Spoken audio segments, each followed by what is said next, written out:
Hi guys, welcome back to Sanjay book depot channel. आज हम discuss करेंगे MRDP1 जो प्रोजेक्ट है, डिसर्टेशन है। MARD जो है उसकी साइनॉप्सिस कैसे बनाएंगे, सुपरवाइज़र गाइड के बारे में हम पूरी बात करेंगे, पूरा प्रोसेस जानेंगे from the beginning to the end. तो अगर आप इस चैनल पर फर्स्ट टाइम आए हो तो ये चैनल सिर्फ इग्नू के स्टूडेंट्स के लिए बनाया है ताकि उनकी हेल्प हो सके। तो अगर आप इग्नू के स्टूडेंट हो तो चैनल को सब्सक्राइब कर लो for new and updated informations. तो MARD जो आपका कोर्स है उसकी जो फुल फॉर्म है वो है master of arts in rural development. तो सबसे पहले हम इस प्रोग्राम के सब्जेक्ट्स की बात कर लेते हैं। फर्स्ट ईयर में जो आपके पास कंपलसरी कोर्सेज रहेंगे वो है MRD 101, MRD 102, MRD 103, MRD 004 और MRDP 001। तो ये जो MRDP 001 है वो डिसर्टेशन है जो कि 12 क्रेडिट्स का है, और बाकी जो है सब्जेक्ट्स वो आपके 6 क्रेडिट्स के हैं। सेकेंड ईयर में आपको ऑप्शंस दिए हुए हैं RDD6, RDD7, MRDE 101, MRDE 002, MRDE 003 और MRDE 004। इनमें से जो है आपको 5 कोर्स चूज़ करने हैं सेकेंड ईयर में। तो अब बात करते हैं डिसर्टेशन क्या होता है। The course MRDP 001 pertains to dissertation and is of 12 credits। तो ये इसमें बता रहा है कि जो MRDP 001 कोर्स है इसमें आपको डिसर्टेशन एक करना है जो कि 12 क्रेडिट्स का है। In order to prepare the dissertation, learner must complete the project work based on field work in a rural area। तो जब अगर आपको डिसर्टेशन प्रिपेयर करना है अपना, तो जो लर्नर है यानी कि जो स्टूडेंट है वो अपना प्रोजेक्ट वर्क फील्ड वर्क के बेसिस पर कंप्लीट करेंगे किसी रूरल एरिया में जाकर। द लर्नर में choose a suitable research problem. जो लर्नर है वो अपना जो प्रॉब्लम है सुटेबल तरीके से चूज़ करेंगे और एक ओरिजिनल रिसर्च वर्क कंडक्ट करेंगे। The outcome of research must be stated in the form of dissertation. और जो आउटकम आएगा आपके रिसर्च का वो स्टेट करके लिखना है आपको डिसर्टेशन में अपने। 2 copies of the dissertation must be prepared. तो 2 कॉपी आपको डिसर्टेशन की बनानी है। एक कॉपी जो है आपकी सबमिट हो जाएगी SED में यानी कि स्टूडेंट इवैल्यूएशन डिवीज़न में, और जो सेकंड कॉपी है वो आप अपने पास रखेंगे। अब बात करते हैं एलिजिबिलिटी की। तो MARD कोर्स में एडमिशन लेने के लिए आपको बैचलर्स डिग्री यानी कि आपको ग्रेजुएशन कंप्लीट करनी होगी अपनी। जो मीडियम ऑफ इंस्ट्रक्शन है इस कोर्स का वो इंग्लिश और हिंदी दोनों में है। ड्यूरेशन की बात करें तो वैसे तो ये जो कोर्स है वो 2 ईयर्स का है, लेकिन मैक्सिमम पीरियड जो है इस कोर्स के लिए वो 5 ईयर्स का है। अब बात करते हैं एकेडमिक काउंसलिंग सेशंस की। तो the aim of the academic counselling sessions conducted at a study centre is to provide you an opportunity for face to face interaction with your counsellor. तो जो मेन एम है academic counselling sessions conduct करने का वो यही है कि आप अपने काउंसलर से फेस टू फेस इंटरेक्ट कर सको।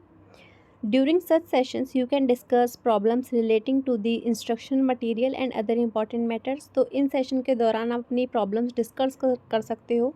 This will give you an opportunity to meet your peers. ये आपके जो साथ पढ़ने वाले हैं उनसे भी मिलने का मौका देगा आपको। अटेंडिंग काउंसलिंग सेशंस दो not compulsory is useful in several respects. तो ये जो काउंसलिंग सेशंस है ये अटेंड करना ज़रूरी नहीं है, लेकिन ये यूज़फुल बहुत है। Direct interaction with your counselor and fellow learners will enable you to share views on the subject। तो अगर आप अपने काउंसलर से डायरेक्ट इंटरेक्ट करते हो, अपने फेलो लर्नर से डायरेक्ट इंटरेक्ट करते हो, तो ये इससे क्या होगा, आपको ज़्यादा पता चलेगा अपने सब्जेक्ट के बारे में, आप अपने व्यूज़ भी रख पाओगे लोगों के सामने। The counsellors will provide guidance and facilitate comprehension of some of the complex ideas और issues through lively and fruitful discussions.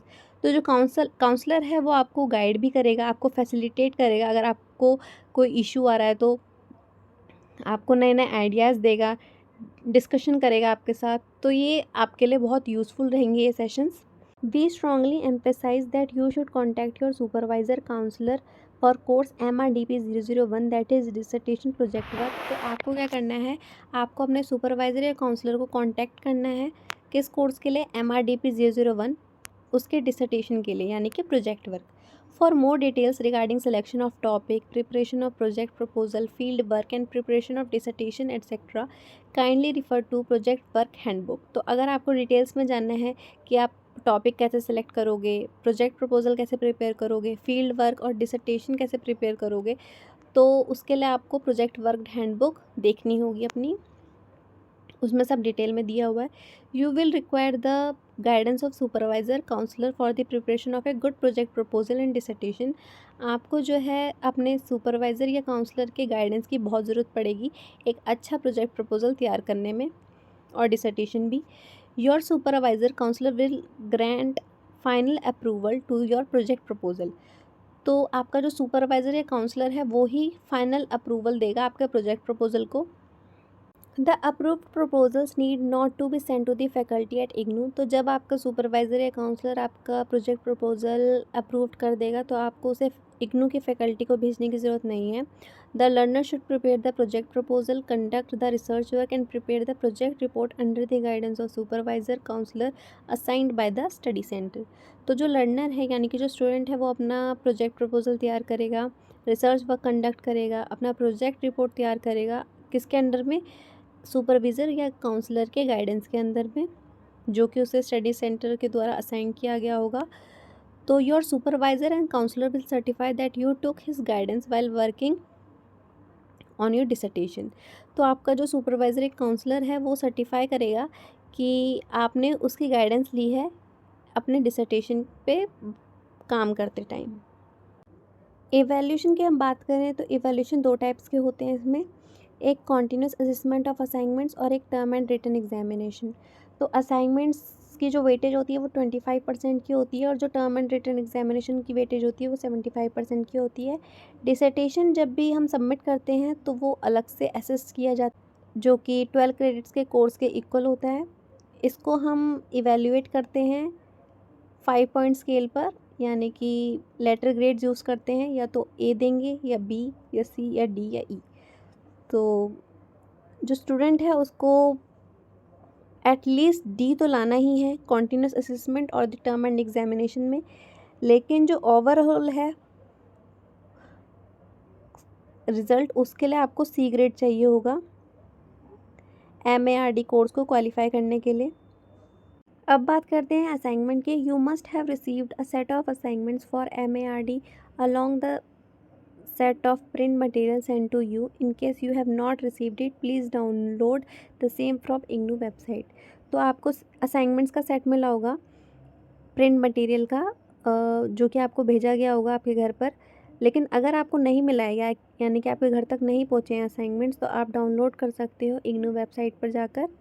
The assignments for the programme are available on the IGNOU website. जो assignments हैं वो available हैं IGNOU website पर। You have to do 1 assignment for each course. तो आपको हर course के लिए एक असाइनमेंट करना ही करना है। These will be considered for evaluation, ये आपके इवेल्यूशन में कंसिडर किया जाएगा। Thus in the masters programme in rural development you will have to work on 9 assignment. तो ऐसे ही एक कोर्स का एक असाइनमेंट बनाना ही है, तो MARD कोर्स में आपको 9 असाइनमेंट्स बनाने ही हैं, 9 कोर्स हैं उसमें। This means that you have to complete 4 assignment for 4 compulsory courses and 5 assignment for 5 optional courses। तो फर्स्ट ईयर में आपके 4 कंपल्सरी कोर्सेज थे, तो आपको 4 असाइनमेंट्स बनाने हैं। फिर सेकंड ईयर में आपको 5 कोर्स चूज़ करने को बोला गया था, तो आपको उसमें 5 असाइनमेंट्स बनाने हैं। तो टोटल आपके 9 असाइनमेंट्स हो गए। So that's all for today. If you find this video helpful, like and share the video and subscribe the channel. Thank you.